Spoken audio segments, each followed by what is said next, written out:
Have you ever noticed this? Most people are named after where they come from: Nigerian, Chinese, Irish, Indian. But millions of people are called black, a color. So the question is simple: who decided that, and why? For most of human history, people named themselves. Names came from land, language, family, culture. Africans weren't black. They were Yoruba, Igbo, Nubian, Akan, Wolof, real nations, real identities. No ancient African civilization called itself a color. When Africans were enslaved and colonized, something unique happened. Their names, languages, and lineages were erased or fragmented. Europeans didn't just take land, they replaced identities.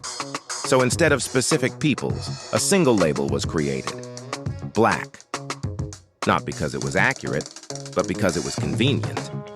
Let's be clear, no human is literally black or white. Skin color exists on a spectrum of brown shades based on melanin. Black is not a biological group. It's a social category created long after these people already existed.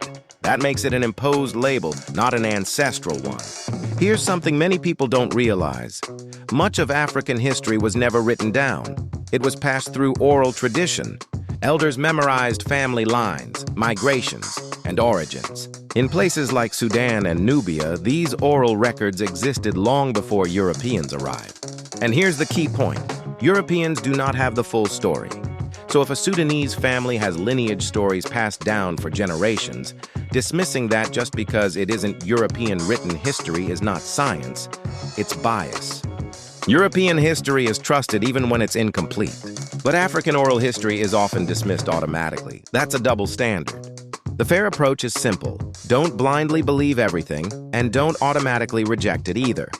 Judge by consistency, evidence, and context. Written history isn't superior, it's just written.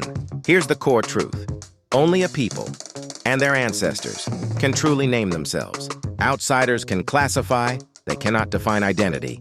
So when people reject being reduced to a color and seek their real origins, that's not divisive, it's human.